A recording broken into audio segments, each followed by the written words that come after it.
Howdy, y'all! I'm Rissy, and I review things. Well, normally I review things, everything from books to skincare and makeup, but today, what I'm doing is less of a review and more of a spoiler party! In my review of N.K. Jemisin's Broken Earth books, I tried to be as light on spoilers as possible so that I could encourage people to go out and read it if they hadn't already read it.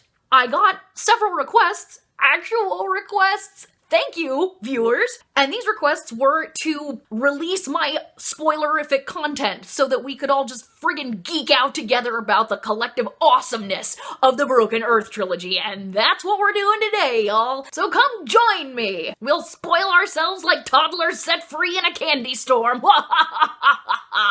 But first, of course, I must have a face as bare as the deserts of the stillness. Spoilers! Oh, I'm so excited that it's spoiler time. Okay.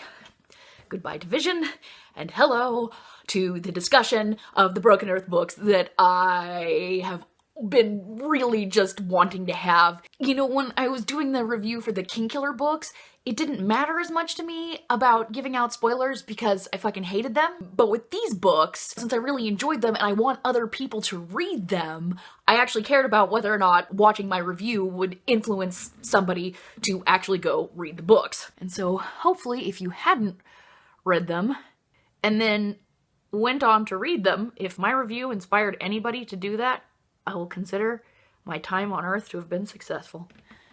Because, man, I love these fucking books. So let's get to the spoilers.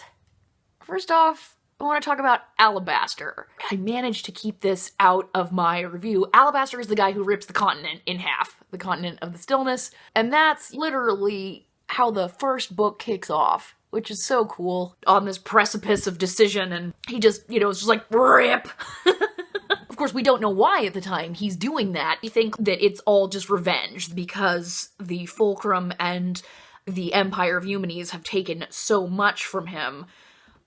But, of course, we find out that isn't actually the case. He just needs a lot of energy to catch the moon. Oh yeah, there's that. The ending of the first book was one of those, like, wonderful mind blown moments. Essun and Alabaster meet up again for the first time in years, and he's like, have you ever heard of a moon? And I'm like, oh my god, what? And of course it gets explained in the second book that, yeah, the moon is Father Earth's child. For real though, like for real. Father Earth is real. Father Earth is real and he is malevolent because 50,000 years ago, a bunch of people who made the entire planet into a city called Sil-Anagist tried to enslave first Father Earth's life force, and then in the process of that enslaving, managed to blast his only child out of orbit. What a neat idea for a story! Wow! That's a kind of scale you don't always see. It's one thing to, like, save the world from the evil empire, but in this instance, you have to actually save the world from constant tectonic catastrophe by catching the moon. Catching the fucking moon. Man, that's great. Of course, the other thing is that what he wants is equality and freedom for Origins, and that's never gonna happen if the Fulcrum and the Empire that created it, the Empire of Eumenes, if those things exist, if even the idea of them exists, then everything he's done will be for nothing. It's pretty obvious based on shit that it's hinted at in the first book, but happens in the second book where all the racially stereotypical Eumenacine people start meeting up and gathering each other into one community and then go out to fucking conquer. And they basically declare themselves the new Eumenacine Empire. It's like, you can't let this idea survive. It is too dangerous, and it always results in the deaths of Origins and the enslavement of anyone not deemed worthy. It's really interesting in this book that you have a kind of old-fashioned 1800s, early 1900s style phenotyping of people based on the color of their skin and their hair and their eyes, taking those things and assigning them moral value. Just one of many brilliant ways in which these books tackle racial inequality and just the history of racial inequality.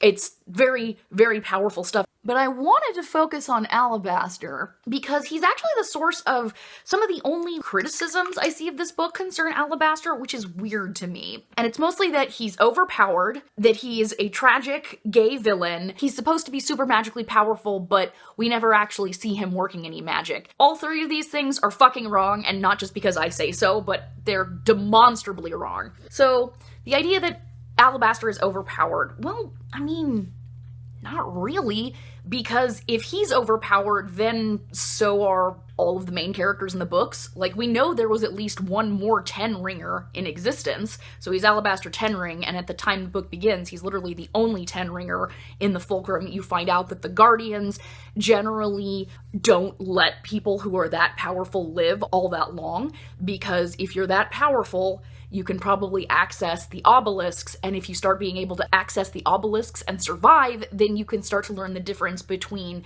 what most people think of as orogeny, i.e. moving rocks around and sucking the heat energy out of things, and what is called actual magic, where you see the silver threads of life force that run through things. And it seems like the Guardians are really not into that. So if Alabaster is overpowered, then so is Essun, so is Nassun, so was Hesiodite, the other Ten-Ringer. And we know he's a magical genius. This isn't just told to us, it's demonstrated. We see him literally purge poison out of his body. We see him reach through Cyanite, direct her to access the obelisks, use his power to show her how to do it and how not to die, and then to literally boot poison out of every cell in his body. Yeah, that's fucking badass. So the idea that we don't get to see him doing magic that explains his genius, I think that's completely wrong. There's also the fact that Alabaster is constantly being humiliated, just mercilessly. Not only is he enslaved by the Fulcrum and is self-aware enough to know it, he is basically forced to do stud service, which, oh, it's so gross. He finds out that his children, because they're probably so powerful and they might be rebellious in the way that he is, are taken. He never gets to have any contact with them until he discovers that they're all put into these horrible nodes, which are a way of passively keeping the number of catastrophes down. The node maintainers are effectively lobotomized and sedated. They're not really conscious. They instinctively, though, will quell any earthquakes or nearby tsunamis and things like that. So he's been subjected to all of these just incredible horrors over and over again.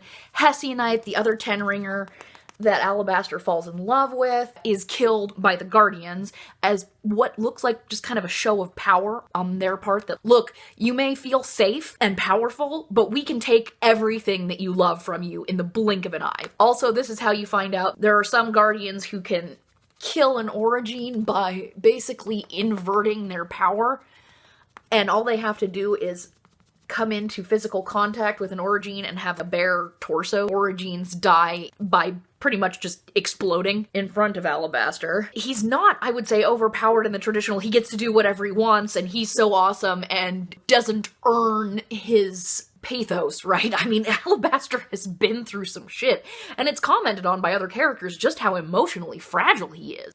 When he's physically trying to recover as much as possible just to stay alive long enough to recapture the moon, because he's in the process of dying after doing the rifting, medically speaking, it's humiliating. He's lost most of his limbs, he's slowly turning into stone, and he has to be helped to fulfill any bodily functions. Alabaster is not really anybody I would wish to be. I don't think he's some kind of overpowered fantasy.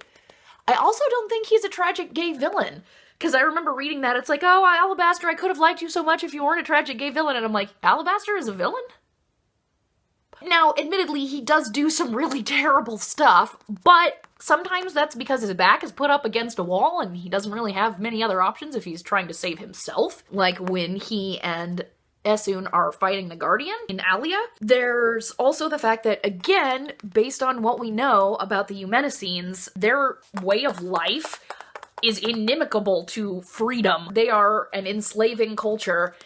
and it kind of needs to be destroyed. The Fulcrum, and especially the Guardian Order, absolutely has to be destroyed. So while Alabaster's methods are extreme, and he kills a lot of fucking people, I don't really see him as a villain, and I don't think the books do either. He's extraordinarily sympathetic. He's literally lost absolutely everything he holds dear multiple times throughout these books. He's had a rough time of it.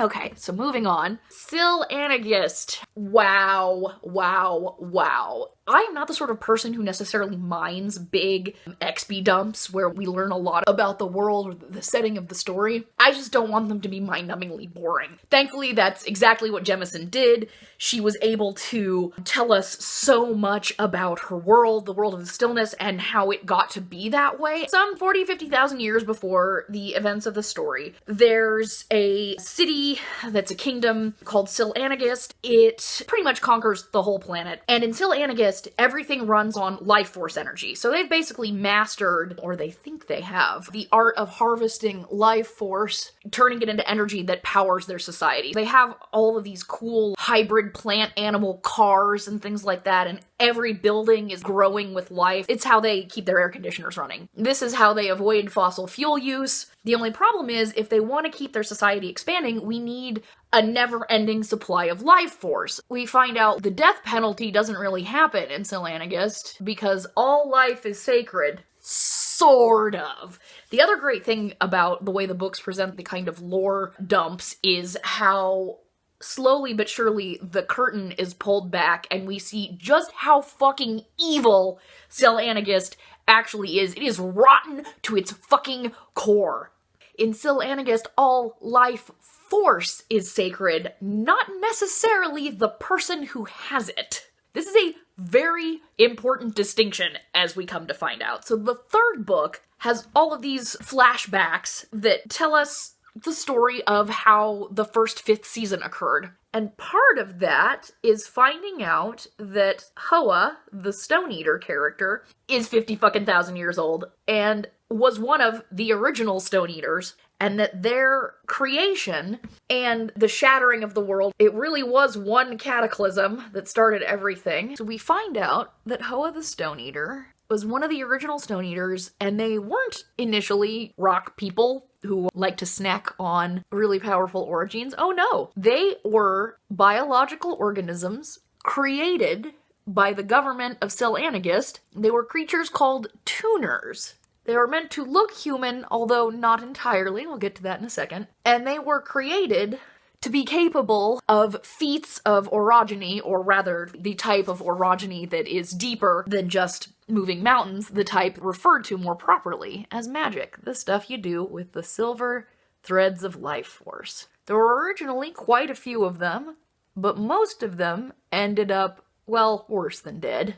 And they all look very peculiar. They're all quite short and a bit stocky. They have white, kinky hair that stands straight up, which in later years will be referred to as ashblow hair. They have very pale eyes, called ice white eyes, and very pale skin. They also have been genetically engineered to have these amazing sesapinae, the organs that sense the motion of the earth and kinetic energy and disturbances in the force. It turns out that all of these traits are not simply things that were grafted onto, say, just regular people to give tuners their power and to make them easily identifiable in a crowd. They stick out that way they can't escape. Oh no, it's far more sinister than that. The Sil'anagistines had conquered and destroyed a people called the Thnies, or the Nies as they are sometimes referred to. They look exactly like the tuners. They have the ability to create these amazing machines and artifacts that run on life force but are infinitely more efficient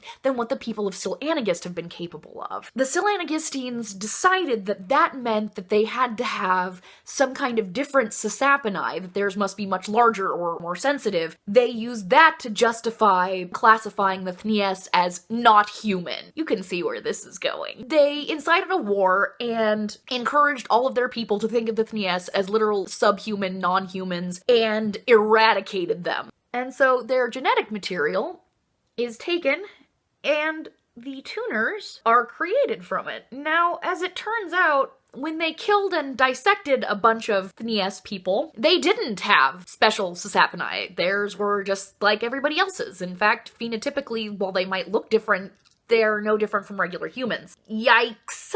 However, the Sillanagistines had done just such a good job of demonizing the Thnies to themselves that they were like, no, they're not human, they're not like us. And they used this as justification to create the Briar Patches. Okay, so the Briar Patches. The tuners at the beginning of the story, so they are kept in very nice confines, but they are confines nonetheless. They are being trained in how to use their powers for a big project, which, as it turns out, is the proposed enslavement of Father Earth's life force. They don't call him Father Earth, they just call it the Earth. The magical life force of the planet is going to be harnessed to a bunch of specially created magic machines, and this is going to create geoarcanity, which will provide their society with a never-ending supply of power. Great! What could possibly go wrong? The tuners have been created so that they can attune the keys to wielding this power and to harnessing it for human society. And those keys are the obelisks, the big, giant gem obelisks that have been so mysterious. We know that they can amplify an Origine's power to the point of actually killing him or her. We know they can be used to work some absolutely incredible magic, but we didn't really know what they were for, per se. Like, why had they been created in the first place? Well, we find out. Their whole purpose is geoarcanity. There's a buttload of them, and they all are different gemstones. There's actually a lot of math involved, which I'm just like, damn. Sillanagist, of course, believes that all life force is sacred. You really don't want to waste that shit by just killing people, even if they are your enemies and have been declared subhuman, and you've pretty much just eradicated nearly everything about them as a people and their culture. So what do you fucking do with them? Well, you put them in the Briar Patch. And the Briar Patch is one of the great reveals that happens in the third book, and there's a lot of fucking reveals that happen in the third book. Jemison does an amazing job at building this just horrible sense of dread about what the Briar Patch is,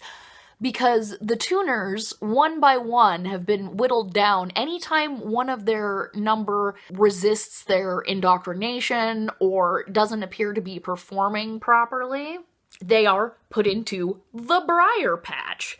And the Briar Patch is simply something one of their handlers said to them. It's like, oh, well, when you're retired, when you're put out of commission, you go to the Briar Patch. It's a wonderful place. It is not a wonderful place. All they know about it is that's where they are sent when they are put out of commission. They know it's not the same as death because they can sense the life force of their fellow tuners, and so they're all wondering, what the hell is the Briar Patch? And we, the readers, are wondering what the hell the Briar Patch is. And this builds over several chapters, so the big lore chapters are wedged in between present tense. In honor of the amethyst obelisk, one of my favorites, I'm gonna do an all-purple eyeshadow look, so we'll see how this goes. When the tuners finally get to go to one of the sites where the obelisks have been created and where they're being maintained in preparation for the start of geoarcanity, well, we see the Briar Patch, and of course we find out there's multiple Briar Patches, a couple of hundred of them as it turns out, because a Briar Patch is where all of the Thnies have ended up. They are still alive in the most technical sense of the word, and their life energy is being harnessed to help power up the obelisk, because they have to be charged with magical energy in this world. Anything that is not alive cannot generate its own magical energy. The Thnies, in a state of living death, have been harnessed to all these horrible briar-like wires that are sucking out their life force, and they're being kept alive just barely. They don't have much in the way of consciousness left, or so we think, but there's still something of them in there. Kind of alive, kind of not. This is treated incredibly casually by the Sillanagistines who are working on the geoarcanity project, which again is part of the horror, as the poor tuners just have to take in this god-awful sight of their spiritual forebears, as it were, and how they've been treated. They're in a briar patch. Their bodies are just strewn around the base of the giant obelisks. Their life force is feeding those obelisks. And of course, their fellow failed tuners are also in there. Yeah, that is some dark, dark fucking shit. When the tuners see this, this is what prompts them to decide to rebel. They decide that they're not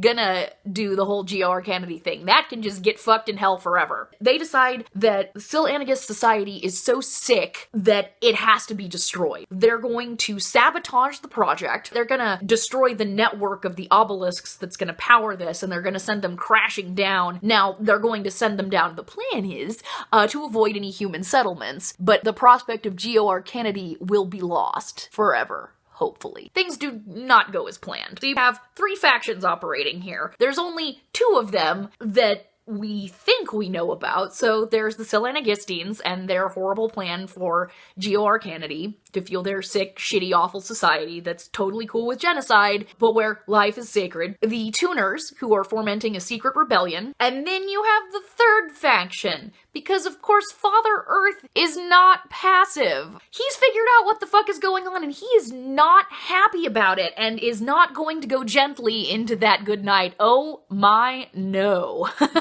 Father Earth decides he's gonna throw his own particular monkey wrench in the works of this, and he's not planning on being nearly as merciful. He's gonna sabotage the project in his own special evil earthy kind of way. Also, the fucking Silanagisteans, they're so fucking stupid. Most of the tuning work, tuning the giant network of all these hundreds and hundreds of obelisks, is being done on a space station. And the idiots in charge of this project have brought with them onto the space station a sample of Father Earth's core. Since Father Earth is alive, that means it's like they snatched a piece of his living heart. The tuners encounter it, and it's just being used like a trophy, and it looks kind of like a floating glob of mercury, and they're like, that thing is angry. And all the people, there's a big party going on, and they're like, ha ha ha ha, little tuners, you're so cute, yeah, you're adorbs. And they're like, no, it's angry, you should put it back where you got it. We got it from the center of the earth. Isn't it great, little tuner? Haha. They would definitely split up in the middle of a horror movie and run screaming into the woods. These fucking dumbasses. Evil dumbasses. So when they're gonna fire up the engine, as it's called, the tuners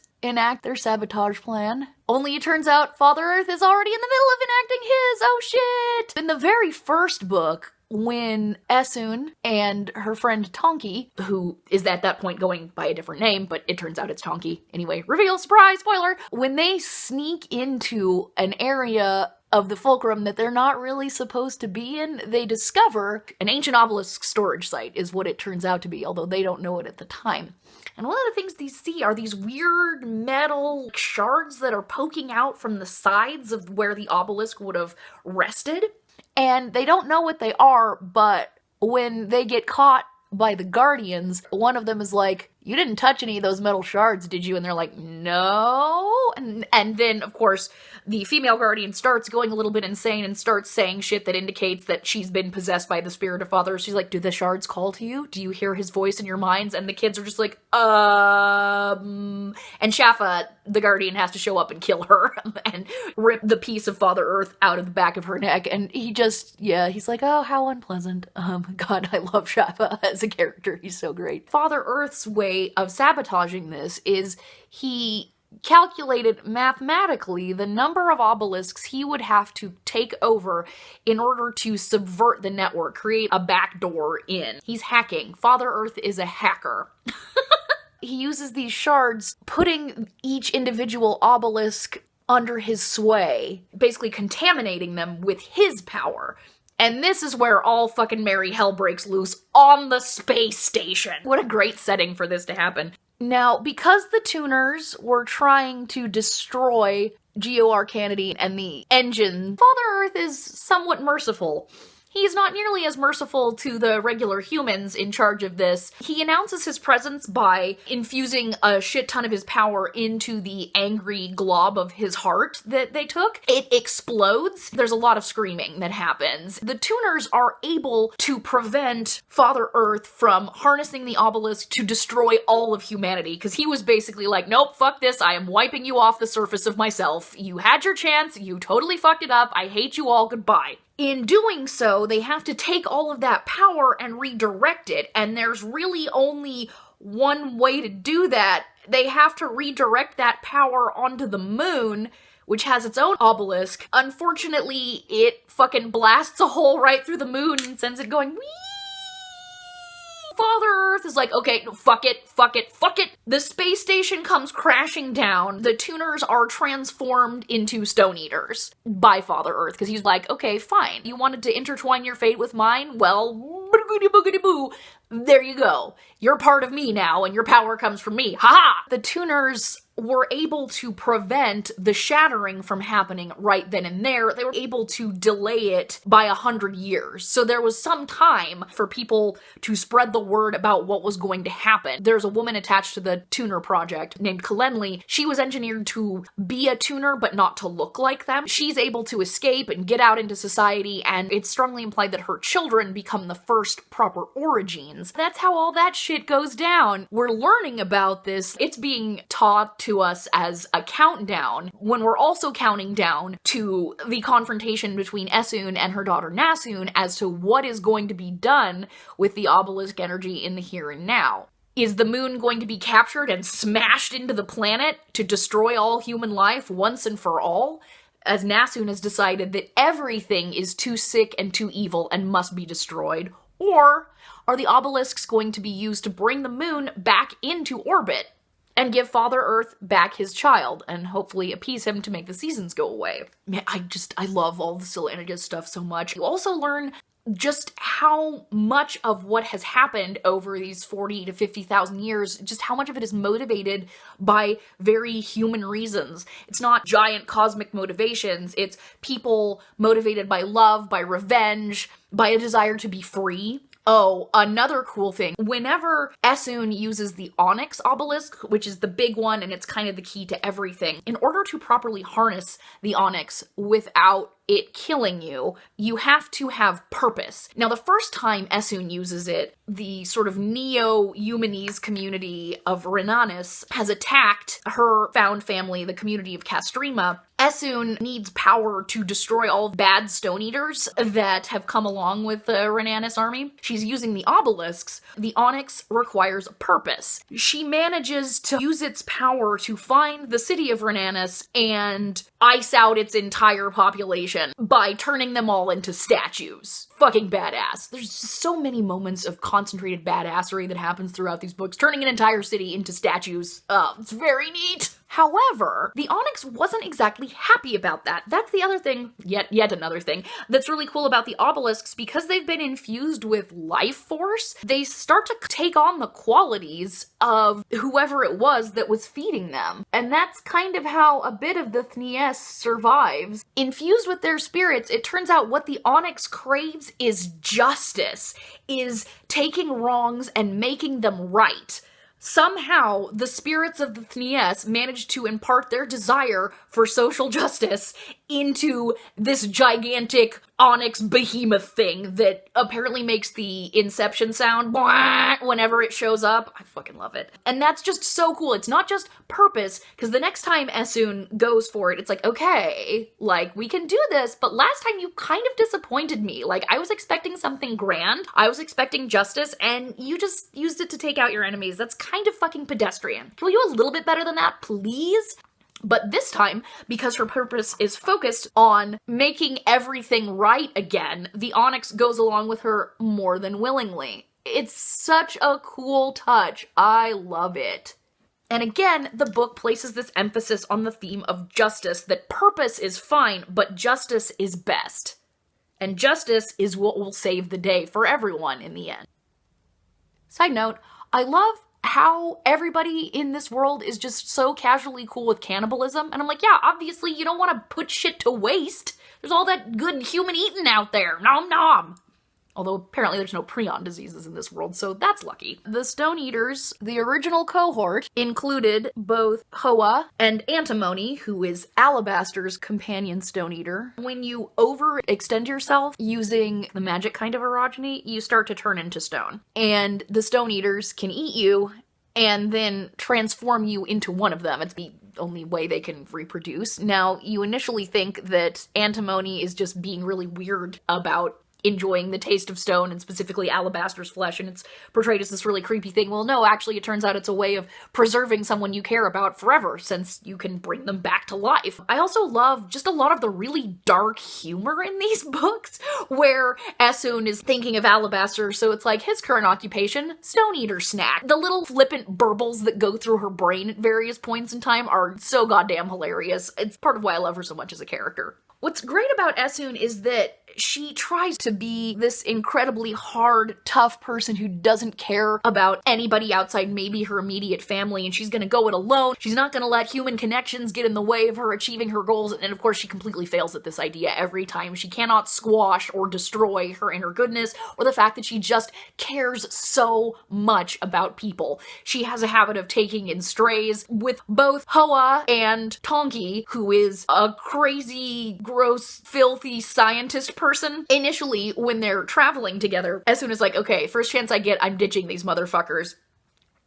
She is not capable of doing so. She never is. That's the one thing that all the horrors that she's been through have not been able to destroy in her, is her capacity to care about other humans. And this, ultimately, is what saves the day at the very end of the book. Essun and Nassun have a confrontation. They're battling magically for control of the obelisk network. Big spoiler alert, Essun realizes that if she wrests control of the obelisk network from her daughter, it's probably gonna fucking kill her. So she just lets go. She fails in her task. She's like, I can't hurt my own daughter. By this point, she's lost not one, but two children, two little boys. Nassun is everything she has left in the world. You find out that Essun was not always the greatest parent. She felt compelled to train her children so that they wouldn't be discovered by the Fulcrum, and she used a lot of abusive methods to do that because she's duplicating what she learned at the hands of her abusers. She's so full of grief and loss and determination to right those wrongs, and so she just can't kill her own child. She lets go of the network, and she immediately turns to stone, completely and totally, much like what happened to Alabaster. This is where I'm gonna bring in the Lord of the Rings comparison. So Tolkien wrote about this thing called the Eucatastrophe, the good ending, which is achieved through a state of grace that's brought about by the character's actions, but not necessarily in the way that you thought it would. You might have thought Essun is gonna overpower her daughter and use the force of the obelisks to right all the wrongs. Well, no.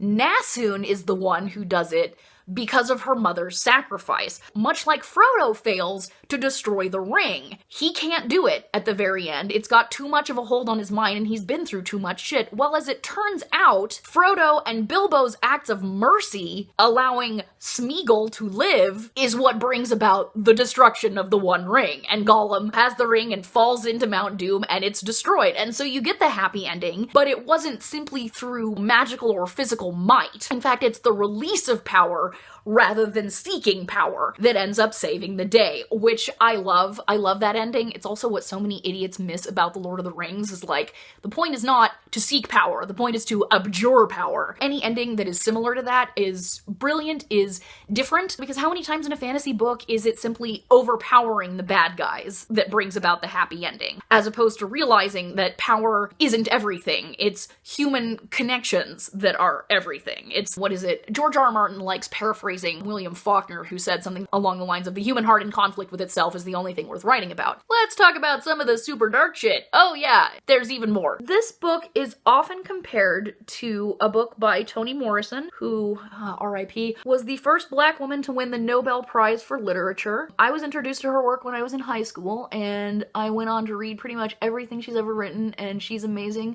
While she was alive, she was America's greatest living writer. Now that she has, alas, passed on, she is simply America's greatest writer. One of her novels is called Beloved. It is the story of, amongst other things, a woman named Setha who was a slave in the American South who manages to escape. She had a husband and I think 4 children, and she's actually able to make her way to the north when a slave catcher catches up with her, and in a horrifying confrontation, she slits her youngest child's throat. There's a very similar scene in the 5th season when Essun, as Cyanite, and Alabaster have been living with an awesome community of pirates who are led by Origines. Essun and Alabaster have had a baby, goes by Corundum, who is a burgeoning little Origine and a just all-around wonderful, awesome little boy, and the Guardians catch up with them. It's very clear that they want to capture and enslave Essun and Alabaster's baby, and she had promised Alabaster she would never let that happen, and so she smothers him. It's absolutely horrifying. Now, both of these incidents are actually based on a real historical thing that happened where a woman named Margaret Gardner killed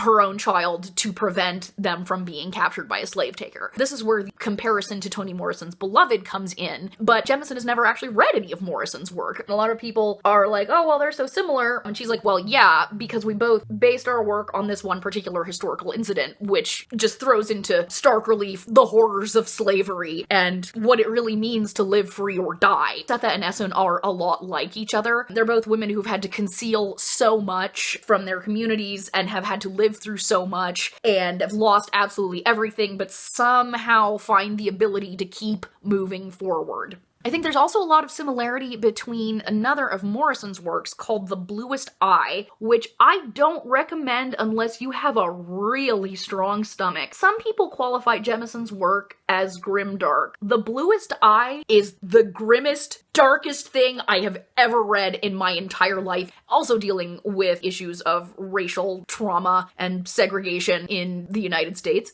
The character of Charlie Breedlove, who is the father of a young woman in the story, reminds me a lot of GJ. He's a man who does some horrible, horrible shit, not gonna spoil it, to his children specifically, and yet we kind of come to sympathize with him at least a little bit. And a lot of what he does has been ground into him by the society in which he lives, which is deeply, deeply sick. And it's just so interesting how even the characters that you think you hate the absolute most have some kind of spark of humanity in them. And you find out what leads them to do the things they do. In some cases, really horrible things. Even one of the guys in the Geo-Arcanity project, you get to delve into his mind. Apparently, he has ice white eyes like the Thnies. This is oftentimes a source of racial discrimination for people who have that particular trait. He is driven to succeed in this society, which punishes him simply because of the color of his eyes. Unfortunately, part of his drive to succeed leads him to be in the Geo-Arcanity project because he's desperate for the approval of the society that hates him, and he'll never really get there all the way, but they're more than willing to make use of him. He is a total dick, though. I mean, ugh. I want my highlight to be seen from space. Just like the Plutonic engine. Of course, the character that gets the biggest transformation in terms of how we view them from absolute scary villain to misunderstood character with a redemption arc would be Shaffa. We as the readers know from the second he sets foot on the page that he is bad fucking news. Now, baby Essun, who at that point is going by her given name Demaya, she's too young to realize just how scary and awful Shaffa is at first. He saves her from her family who had locked her in a barn. He takes her away to the Fulcrum and she knows she's going to become an Imperial Origine, and at first she thinks he's great, and he does tell her he will always love her. And after a fashion, he does. Only part of that love also means abuse because of what the Fulcrum stands for and what the Guardian Order stands for. This means that to love your Origine charge as a Guardian means you have to abuse them, you have to break them so that they're not a danger. And he apparently is one of the absolute oldest Guardians, not part of the first generation. Apparently none of them survive, but he's very old. Probably like, I don't know, 20,000 years old, which is really cool. When Essun kills him in the confrontation on the boat where she's been living with the world's coolest bisexual pirate magician king. God, Inon is such a great character also. Some people think that he was sort of shoved into the fridge like a lot of gay or bisexual characters. I think it was less the trope of bury your gays and more the trope of too good for this sinful earth, because again, Inon is a very emotionally well-adjusted, kind, loving, 6.5 foot tall, gorgeous hunk of magic pirate king man. He brings just so much happiness and joy wherever he goes that in this grim, dark, crapsack world of the Broken Earth books, there's no way he can survive.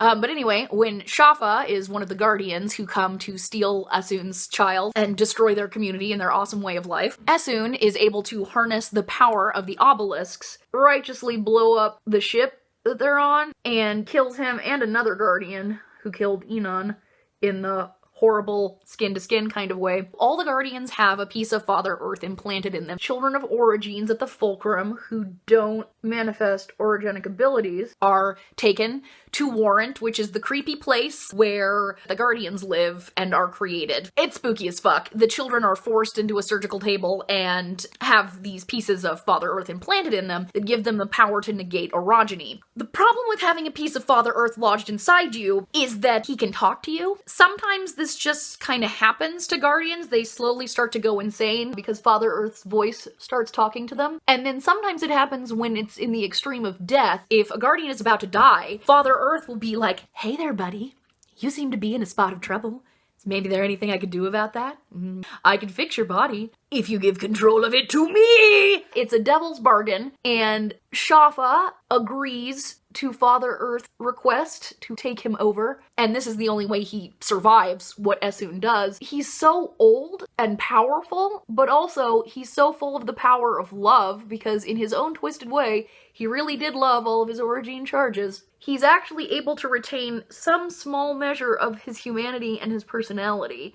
And he has to really fight to do this. It's a particularly horrifying passage because cells in his brain are dying and taking his personality with it, and he's fully aware that this is happening. This is while he's underwater, flailing around desperately trying to get to the surface. He's kind of contaminated by Father Earth, but not to the extent that other fallen guardians are. Part of this process, we see in flashback when he got his core stone and just how miserable it was. We see a lot of just what goes through his head, that he really does love his origin charges and he wants only the best for them. In the book, he makes the decision when he teams up with Nassun that he's going to be her protector and he's going to try and through her right all the wrongs that he's committed, that he's going to stop being an abusive dickhead who breaks children's hands. He's going to not do that ever again. As repentance for all the horrible shit that he's done, he's going to be Nassun's protector no matter what. He will never reject her, even when she decides that it's time to destroy the world. So just continuing this theme of love will save the day, it also takes a lot of unexpected forms. Obviously, Essun is horrified when Shaffa shows back up in the story, but to Nassun, he's become her whole world. He's taken over the role of her dickbag father who murdered her younger brother and was gonna try and force her somehow to quit being an origin, and she ends up having to murder him because he was gonna murder her. Shaffa is one of the only people who's ever taken an interest in her and protected her, who loves her, and so she is just determined to save him by whatever means necessary. He comes to a tragic end, he has his core stone removed, and of course, guardians can live, they're functionally immortal, almost like a stone eater, as long as they've got their core stone, but the second it comes out, they start to age and die.